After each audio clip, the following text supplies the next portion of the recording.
বাবা বাড়ি গিয়ে আমরা এই ব্যাপারে কথা বলি। না, আমি এক্ষুনি জানতে চাই। আয়াজ আর কিছু বলতে পারলো না। তার আগেই কিছু একটা দেখে সবাইকে উপেক্ষা করে দৌড় দিল। আয়াতের খুব রাগ হচ্ছে আয়াজের উপর। আয়াজ এরকম একটা কাজ কি করে করতে পারলো? আয়াতের যদি ইসরাতের মতো কোনো ফোবিয়া বা সমস্যা থাকতো অন্ধকারে, তাহলে কি হতো ভেবেই ওর খুব রাগ হচ্ছে।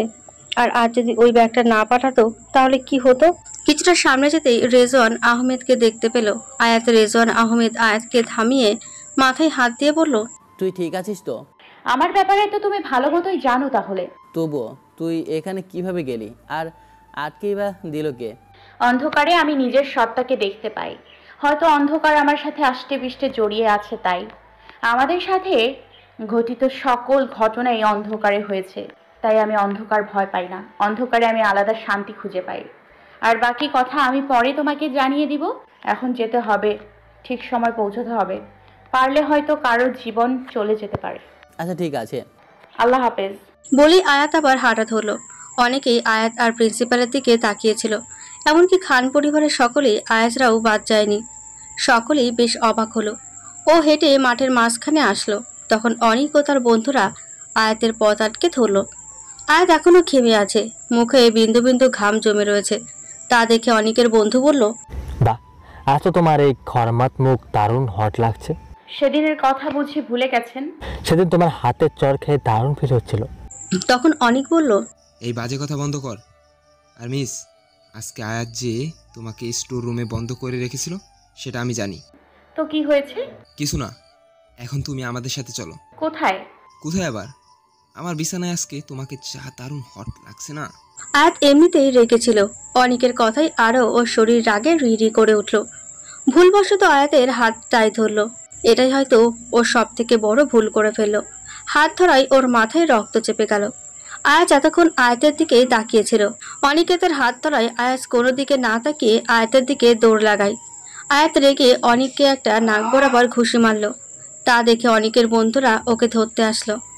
আয়াত দেরি না করে অনিক সহ ওর 3 বন্ধুকে ইচ্ছে মতো মারতে শুরু করলো। আয়াজের আসার আগেই আয়াত সকলকে মারতে শুরু করলো। আয়াজ আয়াতের কাছে এসে দাঁড়িয়ে পড়ল। ও অবাক চোখে আয়াতের মার দেখছে।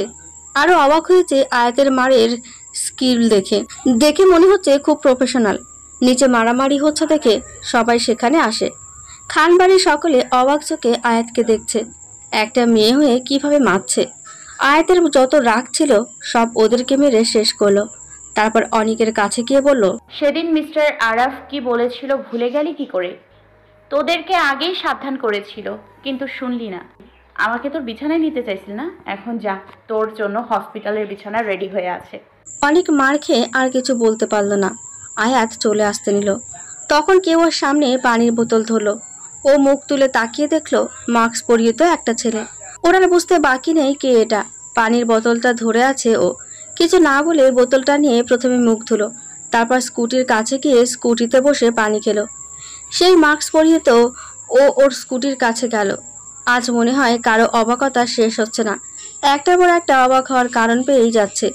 প্রিন্সিপাল সকলকে হসপিটালে ভর্তি করার ব্যবস্থা করলো।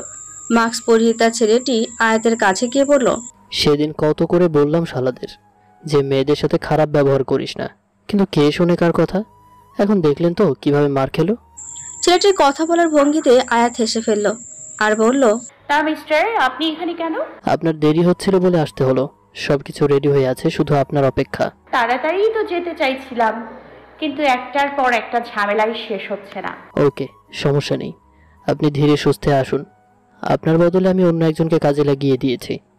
তা আপনার কোথাও লাগেনি তো? ধন্যবাদ মিস্টার, আর আমার কোথাও লাগেনি। আপনি টেনশন করবেন না, আমি একদম ঠিক আছি। Welcome miss. তা আপনি কিভাবে এসেছেন? নাকি আপনাকে ড্রপ করে দিতে হবে? আমি আমার বাইক নিয়ে এসেছি, সেটা দিয়েই চলে যাব। আপনাকে আর আমায় নিয়ে কষ্ট করতে হবে না। তবে আপনাকে একবার আপনার কাজের জায়গায় যেতে হবে। তা তো যাবই। ওকে, আল্লাহ হাফেজ। বলে ছেলেটা চলে গেল। সবাই ভাবলো হয়তো ছেলেটা ওকে এমনি পানি দিল, কিন্তু আয়াজের খুব রাগ হলো ছেলেটার সাথে হাসি মুখ নিয়ে কথা বলতে দেখে। কেন রাগ হলো ও বুঝতে পারলো না, কিন্তু ও চিন্তা করতে লাগলো ছেলেটা কি ওর পরিচিত। তখন রেজওয়ান আহমেদ আয়াতের কাছে আসলেন। উনি কিছু বলার আগেই আয়াত বলল, আমি জানি তুমি কি বলবে, তার আগে আমি বলছি, এটা নিয়ে ঝামেলা হলে আমি সামলে নেব। আমি জানি তুই সামনে নিবি। আমি জিজ্ঞেস করতাম তুই ঠিক আছিস কিনা। আমি একদম ঠিক আছি। আমি এখন যাই, তুমিও যাও, না হলে অনেকে সন্দেহ করবে। ওকে, সাবধানে যাস। আল্লাহ হাফেজ। ওকে, আল্লাহ হাফেজ। আয়াত ওর স্কুটি নিয়ে চলে গেল, কিন্তু রেখে গেল অনেকগুলো কৌতূহলী চোখ। উনি ওনার রুমের দিকে যেতে লাগলো, তখন আয়াত ওনার সামনে গিয়ে বলল, স্যার, আয়াত ঠিক আছে তো? হ্যাঁ, একদম ঠিক আছে। আর তোমরা এখন ইশরাতকে নিয়ে বাড়ি চলে যাও। তখন আসাদ খান আসলেন প্রিন্সিপালের কাছে আর বললেন, মেয়েটাকে আপনি চেনেন নাকি স্যার? চিনি, আমার মেয়ের ছোটবেলার বন্ধু, নাম আয়াত। ওকে, আপনারা এখন সবাই বাড়ি চলে যান। আর ইশরাতকে নিয়ে যা হলো তার জন্য আমি দুঃখিত।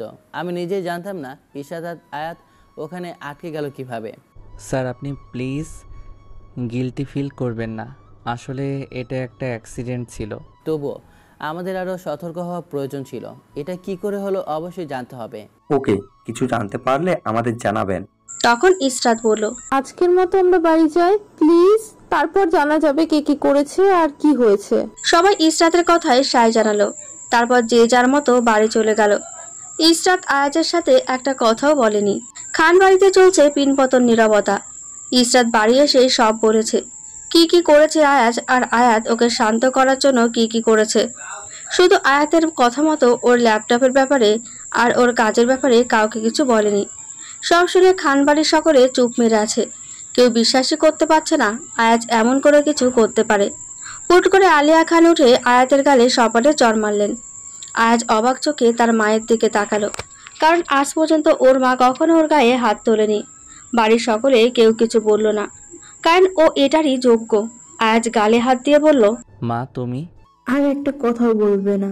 এই শিক্ষা দিয়েছি তোমাকে, তুমি কি করে পারলে এমন একটা কাজ করতে? আচ্ছা, এটা ভাবলে না তোমার বোন যেভাবে অন্ধকার ভয় পায়, তেমনটা তো সেই মেয়েটা ভয় পেতে পারতো। মা, আমি শুধু একটু মজা করতে চেয়েছিলাম। আমি বুঝতে পারিনি ব্যাপারটা এমন হবে। কি মজা তোমার সামান্য মজা? কারোর জন্য সাজা হয়ে যেতে পারতো। আর যদি সেই মেয়েটা ইশরাতকে না সামলাতো তাহলে কি হতো তুমি বুঝতে পারছো? আয়াজ একবার ইসরাতের দিকে তাকালো। ইসরাত তা দেখে মুখ ফিরিয়ে নিল। আয়াজ অপরাধ বোধে ভুগছে। আসলে ব্যাপারটা করা ঠিক হয়নি। ও বুঝতে পারছে কাজটা একদম ঠিক হয়নি। কালই ও আয়াতের কাছে গিয়ে ক্ষমা চাইবে। ও চুপ করে আছে দেখে আলিয়া খান আবার বললেন, কালই তুমি মেয়েটার কাছে গিয়ে ক্ষমা চাইবে? আয়াত শুধু মাথা নাড়ালো, কিন্তু কিছু না বলেই সিঁড়ি দিয়ে উঠতে নিল। কেউ আর কিছু বলল না, কারণ সবাই ওর চোখে মুখে অনুতাপ দেখতে পেয়েছে। তখন হঠাৎই ইসরাত বলল, জানো না, আয়াত আপুর চোখের মনি দুটো না নীল রঙের। আহি আপুর চোখের মনিও তো নীল ছিল, তাই না? এত বছর পর নিজের জান পাখির নাম শুনে আয়াজ থেমে গেল। সকলে একবার আয়াজের দিকে তাকালো। সকলে তাকানো দেখে ও নিজের রুমে চলে গেল। তা দেখে সকলে দীর্ঘশ্বাস ফেলল। তখন আসাদ খান বললেন, তুমি দেখলে কিভাবে? না মানে, মেয়েটা তো চশমা পরেছিল আর মেয়েটার চোখটাও ঠিকভাবে বোঝা যাচ্ছিল না। আজকে দেখেছি, আমরা যখন স্টোর রুমে ছিলাম তখন গরমে আয়াত আপু চশমা খুলেছিল, তখন দেখেছি। ও আচ্ছা। আয়াজ রুমে গিয়ে ওর আলমারি খুলল। সেখান থেকে ড্রয়ার খুলে কয়েকটা ছবি বের করলো। সেই ছবিতে ছোট 5 বছরের দুটো বাচ্চা হাসি মুখ নিয়ে দাঁড়িয়ে আছে। ও ছবিগুলো নিয়ে ব্যালকনিতে গিয়ে ব্যালকনিতে রাখা চেয়ারে বসে পড়ল। মুহূর্তে আয়াজের চোখ ছলছল করে উঠল। ও চোখ বন্ধ করে ছোটবেলার কথা ভাবতে লাগলো। আয়াজ, তুমি কোথায়? এই তো আহি, আমি এখানে। কোথায় তুমি? আমি তো তোমাকে খুঁজে পাচ্ছি না। আমি এখানেই আছি, তুমি আমাকে খুঁজো, পেয়ে যাবে। কোথায় তুমি? আমি পাচ্ছি না তো। এই আহি, কাঁদছো কেন? এই দেখো, আমি তোমার সামনে, চোখ খুলে তাকাও। আমি ভেবেছিলাম তুমি হারিয়ে গেছো। ধুর পাগলি, আমি হারাবো কেন? আমি কখনো তোমার থেকে হারাবো না। সত্যি? 3 সত্যি। এ কথা শুনে আহি হেসে ফেলল। আয়াজ চোখ খুলে ছবির দিকে তাকিয়ে বলল, আহি, তুমি কোথায় হারিয়ে গেলে? দেখো, আমি আমার কথা রেখেছি। আমি তোমার থেকে হারিয়ে যাইনি, কিন্তু তুমি কোথায় হারিয়ে গেলে কেন আহি? আমি যে তোমাকে ছাড়া অনেক অসহায় হয়ে পড়েছি। আমার ভুল হয়েছে তোমাকে ছেড়ে অ্যাব্রোডে যাওয়া। সেদিন এমন কি হয়েছিল যে তুমি বাড়ি থেকে চলে গেলে? তুমি জানো আমি তোমাকে কত খুঁজেছি কিন্তু পাইনি। আমি তোমাকে ভালোবাসি আহি, খুব ভালোবাসি। তুমি জানো কেন যেন মনে হয় তুমি আমার খুব কাছে আছো, কিন্তু আমি তোমাকে চিনতে পারছি না। প্লিজ আহি, ফিরে আসো না আমার কাছে। আমি যে তোমাকে খুব মিস করি। বলতে বলতে আয়াজের চোখ দিয়ে পানি পড়তে লাগলো। আয়াজ যখন ক্লাস 5-এ পড়ে তখন আসাদ খান তার পরিবারের সবাইকে নিয়ে অ্যাব্রোডে পার্টি জমান। আর তার 6 বছর পর বাংলাদেশে আবার ফিরে আসে। আর এসে জানতে পারে আহি বাড়ি থেকে চলে গেছে 2 মাস হলো। সবার সাথে ও খুঁজে আহিকে কিন্তু পায়নি। 7 দিন পর, আজ 7 দিন হলো সেদিনের পর। 7 দিন ধরে আয়াত ভার্সিটি আসে না। আয়াত রোজ নিয়ম করে আয়াতের জন্য অপেক্ষা করে। রোজার কাছে আয়াতের ব্যাপারে জিজ্ঞেস করে কিন্তু কিছুই জানতে পারে না। রোজা সেদিনের ব্যাপারে সব আয়াতের কাছ থেকে জেনেছে। সব জানার পর আয়াজের উপরও খুব রেগে আছে। ইসরাত সেদিনের পর থেকে আয়াজের সাথে কথা বলে না, হয়তো অভিমানে নয়তো রাগ করে। আজ অনিকের বাবা এসেছে ভার্সিটিতে, কে ওনার ছেলেকে আর ওর বন্ধুদেরকে মেরেছে সেটা জানতে। উনি এসে প্রিন্সিপাল রুমে গিয়ে প্রিন্সিপালের সাথে কথা বলছে। প্রিন্সিপাল ওনাকে বোঝানোর চেষ্টা করছে কিন্তু পারছে না। 7 দিন পর আয়াত ভার্সিটিতে এলো।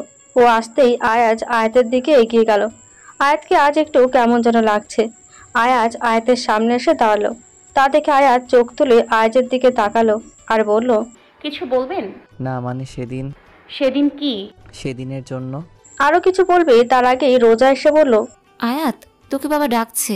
তুই জানিস কি করে? বাবা বলেছে তুই আসলেই তোকে যেন আমি তাড়াতাড়ি প্রিন্সিপালের রুমে পাঠিয়ে দেই। কেন?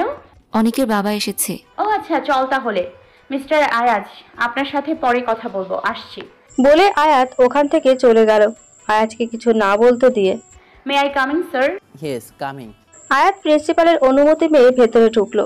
ঢুকে সকলের উদ্দেশ্যে সালাম দিল। আসসালামু আলাইকুম সকলকে। তখন মন্ত্রী সাহেব মানে অনিকের বাবা কঠিন স্বরে সালাম নিলেন। ওয়ালাইকুম আসসালাম। তা তুমি কি আমার ছেলেকে আর ওর বন্ধুদের মেরেছো? জি আঙ্কেল, আমি মেরেছি ওদের। আমার ছেলেকে মেরেছো, আবার বুক ফুলিয়ে বলছো? আমার মতে আমি তো কোনো অন্যায় কাজ করিনি। তোমার একটুও ভয় লাগছে না? তোমার সামনে একজন মন্ত্রী বসে আছে। আমার ভয় বরাবরই কম। আমি কোনো অন্যায় করিনি, তাই ভয় পাওয়ার কোনো কারণ নেই। ইন্টারেস্টিং, তোমাকে আমার খুব ভালো লেগেছে। এখন তুমি বলো, তুমি ওদেরকে মেরেছো কেন? কেন, আপনাকে ওনারা কিছু বলেননি? না, বলেনি। অনিক ওর বাবার সাথে ওই রুমে ছিল, তাই আয়াতকে জিজ্ঞাসা করলো, আপনি ওনাকে এখানে নিয়ে এসেছেন কিন্তু কেন মার খেয়েছেন সেটা বলেননি। কেন, বলতে লজ্জা পাচ্ছিলেন নাকি? কই, আমাকে ওই কথাটা বলার সময় তো লজ্জা পাননি, তাহলে এখন কেন লজ্জা পাচ্ছেন? ও কি করেছে তোমার সাথে আর কি বলেছে তোমাকে? ওকে, আমি বলছি। বলে আয়াত সব ঘটনা ঘুরে বলল। সব শুনে মন্ত্রী সাহেব অনিকের গালে থাপ্পড় মারলেন আর বললেন, মেয়েদের সাথে কিভাবে কথা বলতে হয় সেটা জানো না তুমি? আমিও কোনো কিছু না জেনে এখানে চলে এসেছি। Same on you. আমি তোমাকে আর এখানে রাখবো না। আমি এই সপ্তাহে তোমাকে লন্ডনে পাঠিয়ে দেব। সব শুনে অনিক মাথা নিচু করে ফেলল। আসলে ও বুঝতে পেরেছে আসলে ব্যাপারটা খারাপ হয়েছে। ও সেদিনই মার খেয়ে বুঝে গিয়েছে। তারপর আরাফের কথাগুলো মনে করে ও নিজের ভুল বুঝতে পেরেছে। আসলে ও আয়াতের কাছে ক্ষমা চাইতো। ও মার খেয়েছে বলে ওর বাবা তাকে শায়েস্তা করার জন্য এখানে এসেছে, ওদের কুকীর্তি না জানে। আসলে উনি মন্ত্রী মানুষ তো, তাই নিজের ছেলেকে কেউ মেরেছে সেটা মেনে নিতে পারেনি। উনি আয়াতের সামনে গিয়ে বলল, তুমি যা করেছো সেটা ওর প্রাপ্য, আর ওরা যা করেছে তার জন্য আমি তোমার কাছে ক্ষমা চাইছি। বাবা, তোমার ক্ষমা চাইতে হবে না, আমি ক্ষমা চাচ্ছি। অনিকের কথা শুনে ওর বাবা বললেন, তুমি চুপ করো। বাবা, তুমি থামো। আমার জন্য তোমার কারো সামনে মাথা নত করতে হবে না। কাজটা কি তুমি ভালো করেছো? তুমি এমন একটা কাজ করেছো তার জন্য মাথা নত ছাড়া আর উপায় আছে কি? এর জন্য আপনি কম দায়ী নন কি? আয়াতের এই কথা শুনে সকলে আয়াতের দিকে বিস্ময় নিয়ে ওর দিকে তাকালো। অনিক অনেক অবাক হলো। তখন অনিকের বাবা বলল, মানে আজ অনিকের যে অবস্থা তার জন্য আপনিও কম দায়ী নন। তুমি কি বোঝাতে চাইছো? অনিকের ছোটবেলা থেকে একটা মায়ের দরকার ছিল। আপনি কখনো সেদিকে খেয়াল করেছেন? সারা জীবন টাকা আর ক্ষমতার পেছনে দৌড়েছেন। যে ছেলেটা 3 বছর থাকতে মা মারা গেছে, তাকে কি করে আপনি মায়ের মমতা বোঝাবেন? আপনি তো একটা আয়া রেখে ওকে একা বাড়িতে রেখে গিয়েছেন। কখনো খেয়াল রেখেছেন সেই আয়া ওকে ঠিক মতো মায়ের মমতা দিয়েছে কিনা? টাকা আর ক্ষমতার পেছনে ছুটতে ছুটতে ছেলেটা কি করছে না করছে কোনো দিকে খেয়াল রাখেননি। ওর বন্ধু কারা, ওর পছন্দ অপছন্দ সম্পর্কে আপনি কিছু জানেন, হয়তো জানেন না। আজ আপনি মন্ত্রী বলে আপনার ছেলেকে কেউ মেরেছে সেটা আপনি মেনে নিতে পারেননি, তাই এখানে এসেছেন। Am I right? তুমি এত কিছু কিভাবে জানো? আমি কিভাবে জেনেছি সেটা আপনার না ভাবলেও চলবে। তার আগে আপনি বলুন আমি যা বললাম সেখানে মিথ্যা আছে কিনা।